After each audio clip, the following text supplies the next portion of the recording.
Abertura. Fundo azul. Linha branca horizontal se divide em duas e forma um quadrado que logo se desfaz. Círculo se divide horizontalmente em outros coloridos e se desfazem. No centro, Repórter Justiça. Repórter Fernanda Mulaerte, Brasília DF. Elas já foram em algum momento da história profissões tidas como essenciais. Datilógrafos, telefonistas e até vendedores de enciclopédia desempenharam papéis importantes lá atrás. Mas com o tempo essas funções foram extintas, perderam espaço para a tecnologia e a inovação. No Repórter Justiça desta semana, a gente traz curiosidades sobre profissões do passado, mostra o que tem sido tendência nos dias de hoje no mercado de trabalho e revela o que esperar para o futuro. Imagem em preto e branco. Mãos digitam em máquina de escrever. Década de 70, auge das máquinas de escrever. As empresas exigiam precisão. Para ser contratado, não bastava ter um curso de datilografia.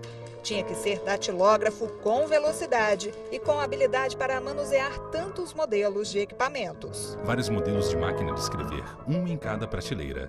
E é aí que o Jonas entra na história. Tinha um orgulho de ter feito o curso, tive um diploma, o diploma era Jonas Fontinelli, pendurado advogado. na parede. E os empregos que eu tive, em meados de 73, 74, era exigido o curso de datilografia. Então você tinha, era pré-requisito aceitar o emprego, ter o diploma de datilógrafo. Ele era bom mesmo no que fazia. Conhecido pela rapidez, conseguiu empregos bastante cobiçados. Inclusive teve um dos empregos meu em que o empregador me trouxe uma montanha de documentos e disse que se eu conseguisse datilografar o que ele queria lá em 5 minutos, eu ganharia o emprego. Em menos de 3 minutos eu terminei a tarefa e ganhei o emprego. Um datilógrafo bem treinado conseguia, em média, escrever 100 palavras por minuto. Eu fazia, eu datilografava o que se chamava de borderô, que eram as duplicatas que se enviavam aos bancos. Então aquilo precisava de certa velocidade porque tinha tempo para chegar no banco.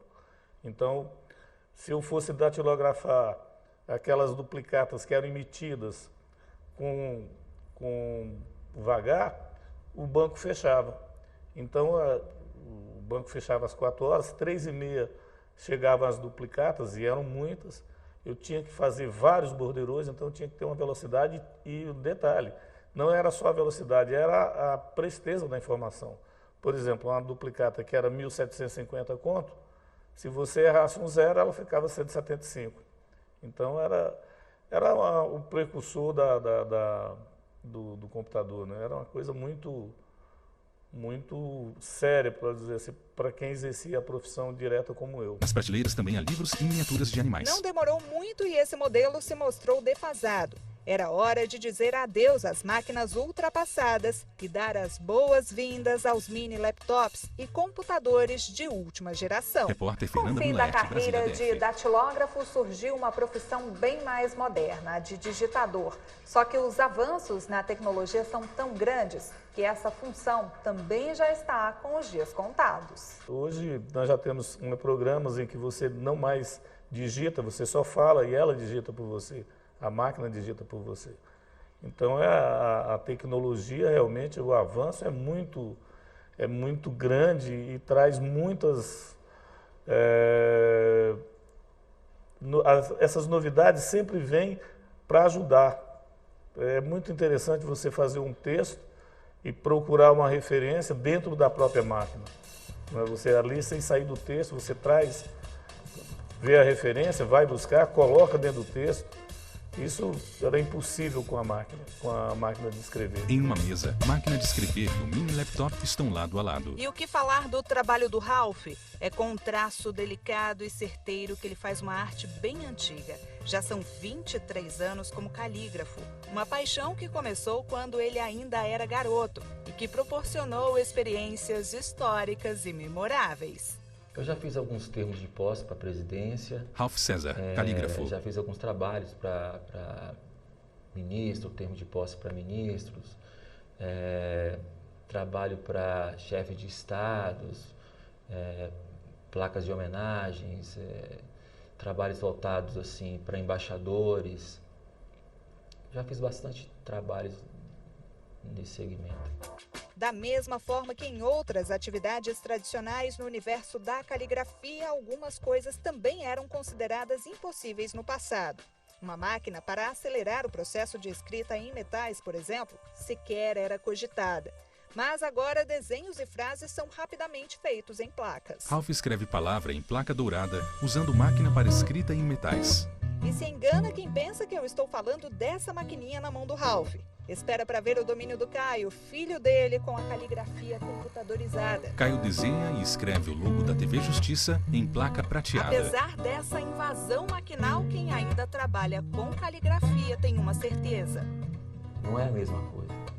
Tecnologia com relação à caligrafia não dá o mesmo efeito de um profissional da arte da caligrafia fazer do que uma máquina. A máquina ajuda para fazer serviços mais elaborados que não tem como fazer na caligrafia no metal. Fora isso, precisa do calígrafo, sim. Mais de 2 milhões de trabalhadores podem ver os empregos desaparecerem nos próximos anos. São os funcionários de bancos e seguradoras, secretários de escritórios, agentes de manutenção e até caixas de supermercado. Uma pesquisa da Universidade de Oxford, na Inglaterra, revelou que as atividades contábeis têm 98% de chances de serem substituídas pela inteligência artificial. Para essa categoria, a função deve ser extinta até 2025. No currículo do Lucas, a experiência não falta na área de telemarketing. Apesar de não estar listada acima, a profissão que deu destaque ao rapaz também pode sumir do mapa. Ele relembra que 5 anos atrás, o trabalho desempenhado era praticamente manual. Chegava a atender praticamente 20 pessoas Lucas por de dia, Souza, publicitário. Só que não era ligações rápidas, era demoradas, que eu tinha que passar toda uma sessão de base, informações, verificar informações no site do próprio órgão, né? Então era uma coisa mais demorada. É inegável que o atendimento virtual melhora a qualidade do serviço prestado ao consumidor. Também facilita a vida de quem mexe com isso. Só que com o bônus também vem o ônus. Se em 2012 o número de operadores de telemarketing ultrapassava a marca de 1,5 milhão de profissionais no Brasil, hoje esse número foi reduzido a bem menos da metade, segundo o sindicato da categoria. Existe uma previsão, superintendente de de empresa de redução telemarketing. de mercado, isso é nítido. No órgão de call center isso vai acontecer, no entanto existe a reinvenção. Novas profissões, novas características e competências a serem desenvolvidas para este profissional de call center para que ele possa se reenquadrar no mercado que a gente precisa hoje, que é o mundo digital. Se a gente estivesse falando de 5 anos passados, eu não estaria ensinando tecnologia para um operador de telemarketing, mas eu sei que esse operador bem preparado hoje, ou um supervisor, coordenador de call center, ele pode sim trabalhar para mim em uma outra função adequada dentro da metodologia disruptiva. E estariam as empresas prontas para os avanços tecnológicos? Com tarefas corriqueiras e sem criatividade, o trabalho se torna mecânico. O curioso é que essa previsão foi feita no passado por Charlie Chaplin. Em tempos modernos, vários operários da Revolução Industrial acabavam dominados pelas máquinas. Era a troca do trabalho artesanal pelo trabalho em série. Chaplin, que interpretava Carlitos, fazia todos os dias sempre a mesma coisa. Agia no automático. Algumas coisas são possíveis de prever. Não dá para prever totalidade como o futuro será em quanto tempo. Coach. Eu acho que enquanto tempo é uma boa incógnita, porque as coisas estão acelerando tão rapidamente que, há pouco tempo atrás, mudanças de 50 anos, talvez agora não leve nem 5. Né? Bom, mas tem algumas coisas que dão para predizer, assim, em relação ao futuro. Uma delas é a capacidade de interligar várias coisas. Essa capacidade, uma máquina, uma coisa, ela consegue em algum nicho específico e possível de você prever. Quando você não consegue prever, é onde entra o ser humano por excelência, desde que ele queira ser humano. Se ele quiser competir com máquina, aí andamos falando de outra coisa, de uma escala onde ele não consegue ganhar. Quando é assim, o trabalhador é quem sai prejudicado. A substituição pela tecnologia pode, inclusive, ser uma justificativa para a demissão. E, na verdade, aqui Leandro Alencar, não há uma advogado. dispensa nem discriminatória, nem abusiva, até porque decorreu de uma evolução tecnológica que afetou, inclusive, a capacidade técnica do próprio trabalhador. Então não haveria que se falar em uma possibilidade de acesso à justiça, pleiteando uma indenização por danos morais, porque de fato não houve qualquer discriminação ou dispensa abusiva desse trabalhador. O direito de ação o trabalhador tem, qualquer outro cidadão tem, mas com esse fundamento, sob essa alegação, diante desse fato que a gente discute, dificilmente ele teria êxito na sua demanda judicial, tendo em vista que eu não vislumbro aí qualquer possibilidade de dispensa discriminatória. Uma das alternativas seria transferir o trabalhador de função. Mas ficou alerta, o salário nunca pode ser menor. Porque a própria Constituição ela veda a redução salarial, salvo por norma coletiva, o que não seria o caso, né? Então a alegação do trabalhador, do empregador, no sentido de que agora a função exercida pelo empregado será mais simples em razão da tecnologia, isso não é motivo justificável para a redução salarial. Então essa alegação, de fato, ela não condiz com o que a própria CLT traz e com o que a própria Constituição traz no sentido de vedação à redução salarial e até mesmo a vedação à alteração lesiva do contrato de trabalho. Homem sentado utiliza o computador. Mãos digitam em teclado de laptop. O Repórter Justiça vai para um rápido intervalo e volta já. Daqui a pouco eu mostro para você algumas das profissões que têm revolucionado o mercado de trabalho. Não saia daí. Vinheta de transição. No centro, Repórter Justiça. Vinheta de transição. No centro, Repórter Justiça. Máquina com extremidade fina e afinada corta em linha reta a placa de madeira. Estas máquinas aí podem até ter sido criadas na década de 1980. Equipamentos do passado? Nada disso. Estamos vivendo no presente, já pensando no futuro que se aproxima numa velocidade antes inimaginável. O André é formado em desenho industrial, ou melhor, em design de produto. Nova nomenclatura para um curso não tão velho assim. É craque na impressão 3D. Nesta Fab Lab, pequena oficina que oferece fabricação digital, domina técnicas modernas. No computador, ele programa o que quer e em pouco tempo vê o resultado ali na máquina. André retira objeto triangular formado em impressora 3D. Ele o movimenta nas mãos. Embora muita gente ache que o design ele seja apenas em você deixar as coisas bonitas e tudo mais. Ó. André Luiz Dias Leal, grande parte delas a grande parte do design é a metodologia por trás do seu projeto.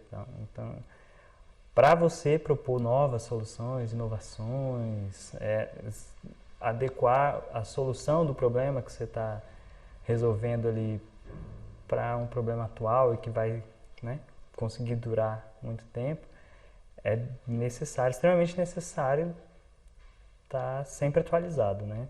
Seja em questão de metodologia, e principalmente nas ferramentas que tem disponível, né? Então, seja num software, num maquinário, no meu caso, de design de produto, que a gente está sempre produzindo alguma coisa, né? Então, você ter uma noção e saber operar, né? Saber como passar o seu projeto para as máquinas, ter uma noção de como isso funciona, isso ajuda muito, até porque as máquinas que a gente faz aqui, as máquinas de fabricação digital, elas estão para acelerar o processo. Placa é parafusada por meio de máquina. Para se garantir no mercado, é preciso ser rápido e estar em constante atualização. O Bruno cursou engenharia, mas foi no trabalho com a madeira que ele se realizou profissionalmente. E é claro que o maquinário está sempre ali do ladinho dele. O mundo é cada vez mais dependente de tecnologia. Bruno Amui, no diretor momento que técnico você da Fab conhece Lab. como ela funciona, você aprende a fazer sua própria tecnologia, você meio que se liberta de depender de outras pessoas e outras entidades para desenvolver as coisas e alcançar seus sonhos. Em até 10 anos, cerca de 30 novas ocupações devem surgir. A indústria 4.0, mais conhecida como quarta revolução industrial, aparece como grande colaboradora nesse processo. Uma das profissões do futuro é a de engenheiro de corte. É ele o profissional responsável por operar um programa como este e que garante, por exemplo, a impressão em 3D. André e Bruno ajustam máquina. Qualquer semelhança não é mera coincidência com o trabalho já desenvolvido pelo André e pelo Bruno. E quem está correndo atrás de uma inserção nessa nova carreira é o Pedro. Músico, começou a ver na profissão a falta de possibilidades. Agora, está investindo num futuro, digamos assim, mais tecnológico. Trabalhar aqui, para mim, é um aprendizado todo dia. Pedro Rosa, músico. Você está aprendendo alguma coisa. seja de design, seja de corte, seja de material. Então, não me vejo fora daqui por um bom tempo. Aqui no Brasil, o Serviço Nacional de Aprendizagem Industrial confirma a tendência de revolução e acredita na criação de novas profissões em pelo menos 8 áreas. São os seguintes setores: automotivo, de alimentos e bebidas, têxtil e de vestuário, químico e petroquímico, de petróleo e gás, de máquinas e ferramentas, de tecnologias da informação e comunicação e da construção civil. O Gilberto tem se aperfeiçoado. Nós fomos conhecer a Casa Inteligente, um lugar criado por ele e outros rapazes. Ao apertar botões em teclado numérico, Gilberto destranca a fechadura eletrônica. Ele abre a porta de casa. Em 36 metros quadrados de espaço otimizado. É num container que 2 pessoas podem morar. Os materiais são reaproveitados. A bancada é feita de embalagem reciclada de leite. No quarto, lugar para uma cama escondida e para uma cadeira que, em questão de segundos, vira mesa também. E o que dizer do banheiro? Dá até para ouvir música enquanto se toma banho. Dá para tomar um banho bem tranquilo. Com controle remoto na mão, Gilberto pausa a música. Todo o projeto custou R$ 47 mil, 3 mil a menos que o orçamento que eles tinham. Fernanda A tecnologia Molerte, também é uma Brasília, grande DF. aliada na área da construção civil. Aqui, absolutamente tudo pode ser controlado pelo celular. Para se ter uma ideia, a quilômetros de distância e com apenas um clique dá para, por exemplo, olha só, acender a luz, ligar o ar-condicionado e outros equipamentos da casa. A tecnologia Gilberto vem Ferreira ajudando Santos, muito nós técnico na em construção construção civil, civil. Em todas as áreas em geral. Então isso vem a cada dia mudando no nosso futuro. Agora, professor de adolescentes que começaram como ele, Gilberto tem consciência de que o aperfeiçoamento é necessário e importantíssimo. Se não aperfeiçoar, fica para trás, né? É agora vindo aí a indústria 4.0, tem que estar bem preparado para tudo que vier. Tem mesmo, Gilberto, é o que garante esta consultora de recursos humanos. Na realidade, o profissional, Emily ele Maia, mesmo inserido no consultora de mercado de RH. trabalho, ele precisa se atualizar constantemente, porque a velocidade das mudanças ela é muito maior do que era no passado. Então, hoje, exatamente por causa das tecnologias, novas demandas vão surgindo, novas demandas da própria sociedade e novos produtos vão sendo desenvolvidos. Muda a forma como a gente se relaciona com o trabalho, com o consumidor, com a sociedade. Para que uma nova profissão seja considerada, é preciso que ela entre para a Classificação Brasileira de Ocupações do Ministério da Economia. É a partir daí que os trabalhadores vão se sentir amparados e valorizados. As inclusões de carreiras na CBO têm gerado, segundo a pasta, mais visibilidade tanto para as categorias profissionais quanto para os funcionários. A gente tem que ver que tem muitas coisas sendo agregadas ao trabalho. Eu não preciso descartar o que eu faço hoje, mas eu preciso entender que aquilo que eu faço hoje pode ter um resultado melhor se eu conseguir agregar valor a essas novas tecnologias que estão surgindo e estão, de uma certa forma, vindo para facilitar a nossa vida, né? Para a gente prestar um serviço melhor e para nós, como cidadãos, também recebermos, né, uma resposta melhor do mercado. Máquina recorta formas de cadeira e madeira com laser. Bancada de compensado com objetos em cima, entre eles um pequeno elefante laranja. Gilberto Ferreira segura controle remoto de música do chuveiro. O futuro tem tudo a ver com tecnologia e computação. Já já a gente mostra os avanços na inteligência artificial. Você vai conhecer o robô Vitor, que chegou para revolucionar o Supremo Tribunal Federal e tem ajudado na tramitação de processos na corte. E ainda, o aumento na procura por cursos para desenvolvimento de videogames. Não saia daí, o Repórter Justiça volta em instantes. Vinheta de transição. No centro, Repórter Justiça. Vinheta de transição. No centro, Repórter Justiça. No universo de quem trabalha com inteligência artificial, o futuro está mais próximo do que nunca. O Supremo Tribunal Federal não fica de fora da era tecnológica. Agora o Repórter Justiça apresenta para você o Vitor. O nome do robô é uma homenagem ao ex-ministro Vitor Nunes Leal. É visto hoje como a ferramenta mais complexa do judiciário brasileiro. Só para se ter uma ideia, ele separa e classifica as peças processuais mais usadas pela corte e identifica os temas de maior repercussão. O nível de precisão ultrapassa os 80% e pode atingir até 95% dos casos pesquisados. O que um servidor demoraria horas para fazer, Vitor não gasta nem 5 segundos. O Vitor vai executar a atividade como se fosse uma pessoa lá da Secretaria Judiciária. Vai remeter o processo para a presidência do tribunal e aí a presidência do tribunal devolve o processo para a origem pedindo para sobrestar até que o tema seja julgado. Nesse mundo cada vez mais informatizado, os olhares são atentos à tela do computador. Desde pequeno, Saulo é fanático por videogame. O passado influenciou na escolha da profissão. Formado em ciência da computação, ele é também desenvolvedor de games. Desde muito cedo com o computador em casa, Camarote, desde que eu produtor me de lembro, games. a gente já tinha computador em casa, eu tinha esse interesse de mexer, de criar coisas no computador. E isso foi crescendo. Aos 11 anos fiz esse curso de programação e descobri um novo mundo, assim, uma possibilidade de criar coisas novas, né? Sempre tive esse espírito bem criador, assim. E aí na adolescência eu fui percebendo que eu podia até criar jogos, né? Com a internet, então a gente vai aprendendo, foi mexendo. E aí aos 18 anos decidi fazer ciência da computação, né? Que foi um curso que eu escolhi justamente para me capacitar e me profissionalizar nessa possibilidade de criar jogos. Criar softwares de videogame está longe de ser um trabalho fácil. A rotina é puxada, o salário é bom, mas a aposta deve ser no mercado internacional. No Brasil, ele ainda é uma indústria pequena, assim, se você comparar a outras, né, de entretenimento, etc. Mas vem crescendo muito todos os anos, né? Hoje já temos empresas que ganham prêmios internacionais no Brasil, que se destacam internacionalmente. E claro, exige muita qualificação de quem está entrando no mercado, né? Porque exige muita qualificação técnica, tanto artística, né, estética, quanto de software também, que são softwares bem complexos que a gente tem que fazer. Então, é muito importante que exista uma formação e que os profissionais procurem essa qualificação. O segredo na área é não ter limites e dar asas à imaginação. É desta forma que um jogo sai do papel. Acho que isso é sempre um desafio, na verdade, de todo criador, né? A gente sempre tenta trazer algo inovador, algo fresco, renovado, né? A gente tenta colocar a nossa própria cara. A gente tem muito isso, de quando a gente vai criar nossos jogos, a gente tem algumas peculiaridades, algumas coisinhas que é muito própria nossa e bem inovador. E por isso até que a nossa empresa se destacou, acredito, no mundo, né? Hoje a gente está com 55 prêmios internacionais e nomeações do nosso estúdio. Então isso mostra pra gente que a gente de fato conseguiu trazer esse quê de novidade, assim. Eu acho que o brasileiro tem muito disso também, né? E se o Saulo foi para a área dos games ainda na adolescência, com o Caio esse caminho foi um pouco diferente.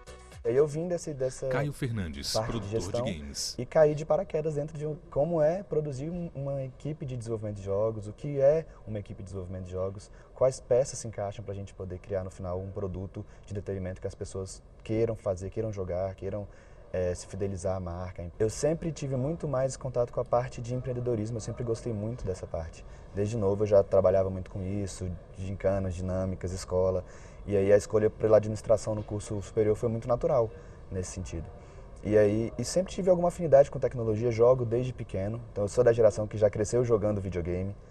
E aí acabou que essas coisas se atrelaram nesse convite que eu recebi para vir trabalhar numa empresa, abrir uma empresa de jogos, de desenvolvimento de jogos. Era uma área que eu não conhecia, é uma experiência que eu não tinha de entender que no Brasil já era possível criar jogos naquela época. Deu para perceber que fazer videogame não é bem uma brincadeira, né? Mas é claro que a diversão existe. O processo de criação começa com a ideia. Depois do roteiro, tecnologia e técnica são exigidas para que dê tudo certo. Esse mercado tem sido tão promissor que muitas faculdades têm investido no curso superior de produção de games, função que tem tudo a ver com o presente e com o futuro. No nosso caso, o objetivo é muito mais referente a um game designer. Então, o aluno sai daqui sabendo, conhecendo todo o processo no desenvolvimento, desde a concepção da ideia, o roteiro, a mecânica de jogo, né? Todo o coração do jogo ele vai aprender. Além disso, o grande diferencial, no nosso caso, é que ele sai com um projeto de jogo a cada semestre.